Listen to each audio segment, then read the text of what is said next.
வணக்கம். இது மற்றொரு விவிபி எபிசோட். நிறைய பேர் நிறைய வீடியோக்களை வந்துட்டு கிட்டத்தட்ட ஒரு வருஷமா எனக்கு கண்டினியூஸா அனுப்பிட்டே இருக்கீங்க. சில வீடியோக்களை மட்டும் எடுத்து போடுவோம் அப்படின்னு சொல்லி இன்னைக்கான எபிசோட்ல ஒரு 5 வீடியோஸை மட்டும் பார்க்க போறோம். வாங்க வீடியோக்குள்ள போகலாம்.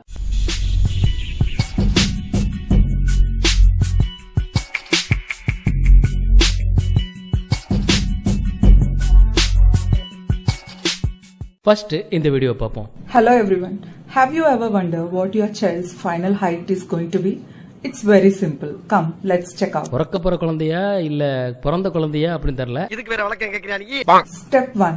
You have to add mother's height plus father's height. Okay, mother ஹைட்டையும் ஃபாதர் ஹைட்டையும் கூட்டிக்கணுமா? இருங்க, நான் ஒரு பேனா எடுத்துக்கிறேன். சரி, ஓகே. என்ன பண்ணணும் அதை? In centimeters. ஓகே, அதை சென்டிமீட்டர் எழுதுமா? சரி. எங்கள் அம்மாவோட ஹைட்டு வந்து என்ன 161.5 சென்டிமீட்டர். அப்பாவோட ஹைட்டு வந்துட்டு 176 சென்டிமீட்டர். சரி, எழுதியாச்சு மேடம். அடுத்து என்ன மேடம் பண்ணணும்? என்னடா அப்படி கிளம்பிட்டீங்க? Step 2.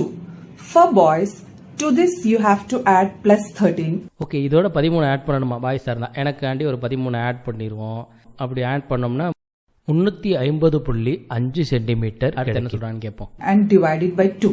ஓகே, அதை டிவைடட் பை 2 பண்ணணுமா? 175.25 சென்டிமீட்டர் கிடைக்குது.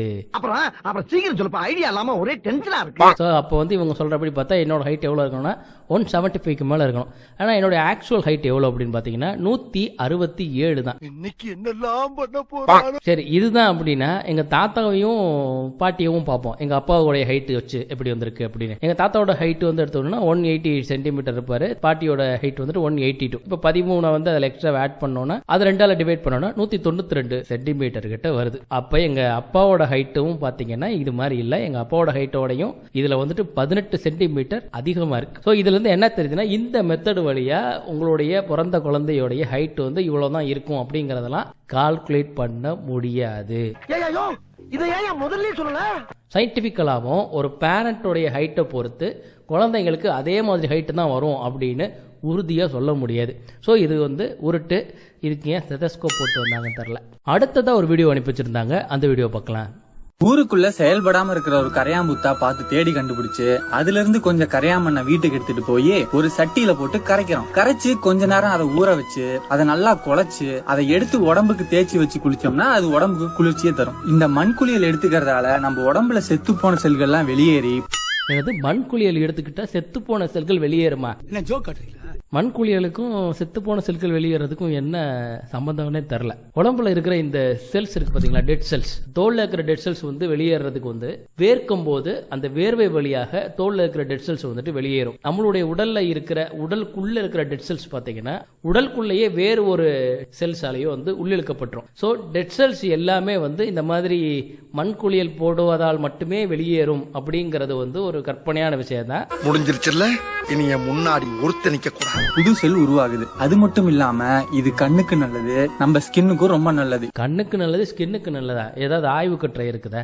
சும்மா அப்படியே போற போக்குல சொல்றாரு கண்ணுக்கு நல்லது அப்படின்னு. ஆமா, எவன் சொன்னது? பக்கத்து டேபிள்ல சாப்பிட்டவங்க சொன்னாங்க. இந்த கரையான் மண்ணுல போலிக் அமிலம் இருக்கறனால இது நம்மள ரொம்ப இளமையா வச்சுக்கும். கரையான் மண்ணுல போலிக் அமிலமா? போலிக் அமிலம்னா போலிக் ஆசிட் தானே. போலிக் ஆசிட்ங்கிறது விட்டமின் பி. கரையான் மண்ணுல விட்டமின் பி இருக்கா? புது கதையா இருக்குது. வாட்ஸ்அப்ல வந்துச்சுல, வாட்ஸ்அப்ல வந்துச்சா? போலிக் அமிலம் அப்படிங்கறது வந்துட்டு எல்லாருக்குமே தேவையான ஒரு விட்டமினா இருக்கு. குறிப்பா நீங்க பாத்தீங்கன்னா பெண்கள் கர்ப்பமா இருப்பாங்கல்ல, அவங்களுக்கு வந்துட்டு இந்த போலிக் அமிலம் தேவைப்படுது. டாக்டர் வந்து போலிக் டேப்லெட்ஸ் வந்து கொடுப்பாங்க. கரையான் புத்துல இருக்கிற மண்ணை வந்து நாம எடுத்து குளிச்சுக்கிட்டோம்னா போலிக் ஆசிட் நமக்கு கிடைக்கும் அப்படிங்கிற மாதிரியா இருக்கிற விஷயங்கள்லாம் உண்மையா இருந்தா டாக்டர் வந்துட்டு இந்த மண்ணை எடுத்து பூசிக்கங்க, இல்ல மண்ணை எடுத்து சாப்பிடுங்கன்னு தான் சொல்லியிருப்பாங்க. சரி, இந்த மாதிரியான கரையான் மண்ணை எடுத்து பயன்படுத்துறது இருக்கு பாத்தீங்களா, இதை பத்தி ஏதாவது ஆய்வுகள் இருக்கா அப்படின்னு வந்து பார்க்கும்போது ஒரு 2 விதமான ஆய்வுகளை வந்து நான் பார்த்தேன். ஒன்னு என்ன அப்படின்னு பாத்தீங்கன்னா, பண்டைய காலத்துல இருக்கிற பழங்கால மனிதர்கள் இருக்காங்கல்ல, அவங்க பழங்குடி மக்கள் இருக்காங்கல்ல, இவங்கெல்லாம் வந்து ரிச்சுவல்ஸ் அப்போ இந்த கரையான் மண்ணை எடுத்து அவங்களுடைய உடல்ல பூசிக்கிறத வந்துட்டு ஃபாலோ பண்ணியிருக்காங்க. அது மட்டும் இல்லாம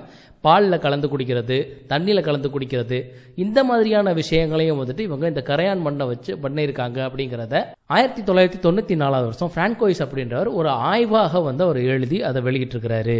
2021 வருஷம் ஆப்பிரிக்காவை சேர்ந்த நபர்கள் என்ன பண்றாங்க அப்படின்னா, குறைந்த செலவுல கட்டடங்கள் கட்டுவதற்காக இந்த கரையான் மண்ணை எடுத்து நாம பயன்படுத்தலாம் அப்படின்ற ஒரு ஐடியா வந்து அவங்க முன்வைக்கிறாங்க. இதுக்காக அவங்க இந்த கரையான் மண்ணை எடுத்து ஆய்வு பண்றாங்க. அப்படி அவங்க ஆய்வு செய்யும் போது இந்த மண்ணுல silicon dioxide, aluminium oxide, iron போன்றவை மட்டும்தான் இருக்கு அப்படிங்கறத வந்து அவங்களுடைய ஆய்வு வழியாக வெளிப்படுத்தியிருக்காங்க. சோ அவங்க இந்த மண்ணுல போலிக் ஆசிட் இருக்கு, இதுல நிறைய மினரல்ஸ் இருக்கு, விட்டமின்ஸ் இருக்கு, தேய்ச்சி குளிக்கலாம் அப்படிங்கிற மாதிரி எல்லாம் அவங்க எதுவுமே சொல்லல. சோ இந்த மாதிரியான உருட்டு கதைகளை எல்லாம் நம்பி இந்த மண்ணை எடுத்து உடம்புல பூசிக்கிறது, அதுக்கடுத்து சாப்பாட்டுல கலந்து சாப்பிடுறது அல்லது சாப்பாடாக சாப்பிட்டுக்கிறது, இந்த மாதிரியான விஷயங்களை எல்லாம் நம்ம பண்ணோம் அப்படின்னா அது நம்ம உடலுக்கு வந்து மிகப்பெரிய பாதிப்பை ஏற்படுத்தும். கண்டாமினேட் ஆன மண்ணை எடுத்து தெரியாதனமா தண்ணியில குழப்பி குழந்தைங்களுடைய உடல்ல இவர் பூசுறாரு இந்த வீடியோல, அது மாதிரிலாம் நீங்க வந்து எடுத்து பூசுறீங்க அப்படின்னா அது குழந்தைங்களுடைய ஸ்கின்ல அலர்ஜி ஏற்படுத்துவதற்கான வாய்ப்புகள் மிக மிக அதிகம்.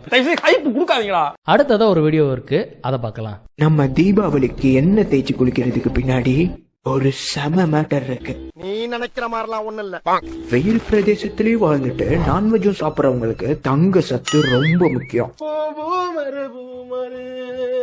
தங்க சத்து அப்படின்னு ஏதாவது ஒரு சத்து இருக்கா அப்படின்னு பாத்தீங்கன்னா கடல்லே இல்லையா. அதனாலதான் நம்ம தமிழர்கள், மன்னர்கள், ஆப்பிரிக்கன்ஸ், வெஸ்ட் இண்டீஸ்லாம் அதிகமா தங்கம் போட்டிருப்பாங்க. தங்க சத்து கிடைக்கணுங்கிறதுக்காண்டி தங்கம் போட்டாங்க. தம்பி, ஒரு மனுஷன் போய் பேசலாம், ஆனா ஏக்கர் கணக்கில் எல்லாம் பேசக்கூடாது. ஸ்பேஸ்ல இருந்து பூமிக்கு அதிகாலை 3ல இருந்து 6 மணி வரைக்கும் காஸ்மிக் ரேடியேஷன் ஒன்னு வரும். 3 மணில இருந்து 6 மணி வரைக்கும் காஸ்மிக் ரேடியேஷன் வருதா? இல்ல, புரியல. காஸ்மிக் ரேடியேஷன் அப்படிங்கிறது வந்து 24 ஹவர்ஸுமே விண்வெளியில இருந்து பூமியை நோக்கி வந்துட்டு தான் இருக்கு. அது இந்த பிரபஞ்சத்துல இருக்கிற பல்வேறு நட்சத்திரங்கள்ல இருந்து வெளியாகி பூமியை வந்து அடையுது. நட்சத்திரங்கள்ல இருந்து மட்டும் வருதில்ல, நம்மளுடைய சூரியன் இருக்கு பாத்தீங்களா, அதுல இருந்தும் வருது. இந்த காஸ்மிக் ரேடியேஷன் அப்படிங்கறதுல என்னென்ன இருக்கும் அப்படின்னா காமா, ஆல்பா இதெல்லாம் இருக்கு. சூரியன்ல இருந்து அல்ட்ரா வயலட் ரேஸ் வருது, அதுவும் ஒரு காஸ்மிக் ரேடியேஷன் தான். வந்து இப்ப நான் என்ன உங்கள்ட்ட சொல்றது?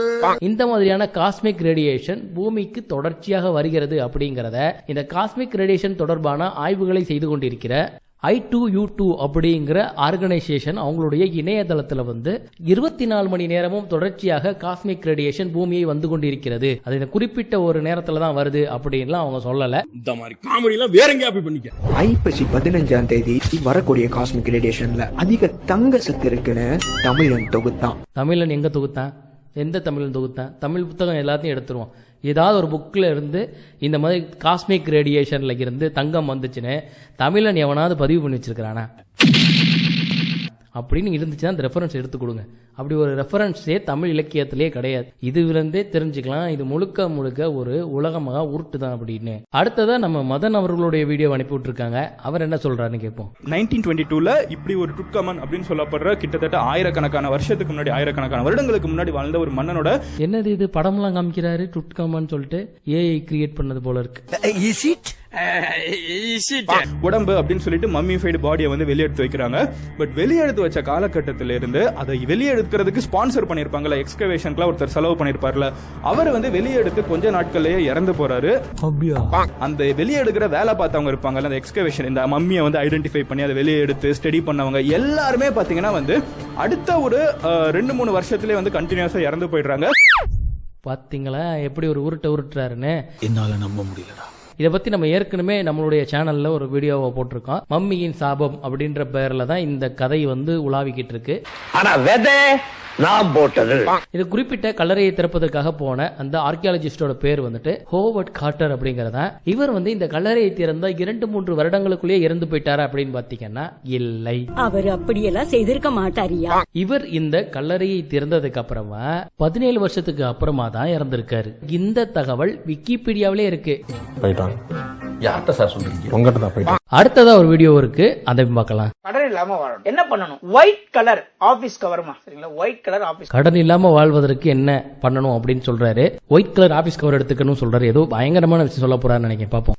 இந்த ஒயிட் கலர் ஆபீஸ் கவர்ல பிங்க் கலர் பேனால செவ்வாய்க்கிழமையில ஒரு white colour office cover pink colour பேனா ரெண்டுமே இல்ல. சரி, ரெண்டும் எடுத்து வச்சுக்கிறோம். அது என்ன பண்ணணும்? அதை வச்சு 1 மணி 15 நிமிஷத்துல, நல்லா கேட்டுங்க, 1 மணி 15 நிமிஷம், செவ்வாய்க்கிழமை 1 மணி 15 நிமிடம். சரி, 1.25 சிட்டில இருக்கவங்களுக்கு 1.25னா புரியும். 1:15 ஏங்க 1.25 1:15 எல்லாம் ஒண்ணுதாங்க. எதுக்குங்க 1.25 சொல்றீங்க? எழுதி கொடுத்த டைலாக மறந்துட்டீங்களா? 1 மணி 15 நிமிடம். இந்த டைம்ல இன்னும் ஒரு முடிக்கலைங்க. உங்களுடைய கடன் என்ன எவ்வளவு இருக்கோ அந்த கடன்ல கரெக்டா ஒரு சின்ன அமௌண்ட், ஒரு 10 லட்ச ரூபாய் இருக்கட்டும், ஒரு 1000 ரூபாய் எடுத்து அந்த ஆபீஸ் கவர்ல போட்டு மேல மடிச்சு ஒரு கடன் அந்த கடன் எந்த அக்கௌண்ட்ல இருக்கோ அந்த அக்கௌண்ட் நம்பரோ இல்ல யார் பேர்ல இருக்கோ அவங்க பேர் எழுதி அந்த தொகையை போட்டு மேல வச்சிடணும். பிங்க் கலர் பென்ல எழுதி வச்சுக்கணும். சரிங்களா? அப்படி வச்சுட்டா கடன் வந்துட்டு முடிஞ்சிருங்களா?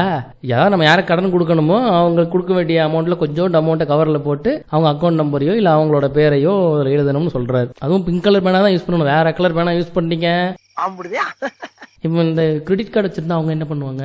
அது வேணாம் சார், அதை பார்த்தாலே பயமா இருக்கு. இதை யூஸ் பண்றவங்க ஜெயிப்பாங்கம்மா. இதை யூஸ் பண்ணா நான் ஜெயிச்சிருவேன் விமர்சனம் செய்யறவங்க கடைசி வரைக்கும் விமர்சனம் செய்வாங்க. நம்மள மாதிரி ஆளுகளை தான் சொல்றாரு. விமர்சனம் பண்ணிட்டே தான் இருக்கணுமா. இதை நம்பினீங்கன்னா சோறு, இல்லைன்னா நீங்க எப்படி நம்புவீங்களா நம்ப மாட்டீங்களா அப்படின்னு கேட்குற மாதிரி கேட்கிறாரு. வேற ஒன்றும் கிடையாது. சரி, இப்படிலாம் எதுவும் கிடையாது. இது அறிவியல் பூர்வமான எந்த விஷயமும் இதில் இல்லை. இது எதுக்கு எனக்கு நீங்க அனுப்பி வச்சீங்க அப்படின்னு எனக்கு தெரியல. ஆனா சரி, இது அறிவியல் பூர்வமானது இருந்துச்சு அப்படின்னு வச்சுக்கோங்களேன். அறிவியலை விட்டுங்க, இது உண்மை அப்படின்னு வச்சுக்கோங்களேன். ஒன்றும் இல்லை, இந்தியாவுடைய கடன் உலக வங்கியில் நம்ம வாங்கி வச்சிருக்கோம். அந்த கடன்ல ஒரு கொஞ்சம் அமௌண்ட்டை ஒரு கவர்ல போட்டு உள்ள வச்சுட்டா இந்தியாவோட கடன்லாம் தீர்ந்துருங்களேன். அப்படி தீர்ந்துருச்சுன்னா நம்புறேன். ஒன்னும் வலிக்காது, வருஷம் வலிக்கிட்டு இருக்கேன். ஓகே, இன்னைக்கான வீடியோவில் இந்த மாதிரியான பல்வேறு உருட்டுக்களை நம்ம பார்த்துருக்கோம். இது மாதிரியான இன்னும் நிறைய வீடியோஸ் நீங்கள் எனக்கு அனுப்பியிருக்கீங்க. அதெல்லாம் முடிஞ்சால் அடுத்தடுத்த செக்மெண்ட்டை வேறு வேறு வீடியோக்களை நம்ம செட்டாக எடுத்து போடுவோம். ஏற்கனவே நிறைய வீடியோக்களை மிஸ்டர் ஜிகே போட்டுட்டாரு அப்படிங்கிறதுனால அதெல்லாம் நான் மேக்ஸிமம் விட்டுருக்கேன். இதில் ஒரு வேளை ஏதாவது வீடியோ வந்திருந்தா உங்க வீட்டு பிள்ளையா நினைச்சு எல்லாரும் என்னை மன்னிச்சிருக்கேன். இவ்வளோ நாளா என் வீடியோ போடல அப்படிங்கிற ஒரு கேள்வியை தொடர்ச்சியாக நிறைய பேர் கேட்டுட்டே வரீங்க. அதை பற்றி தனியாக ஒரு வீடியோவில் நான் பேசுகிறேன். மீண்டும் வேறு ஒரு சுவாரஸ்யமான வீடியோவில் சந்திக்கிறேன். பாய்.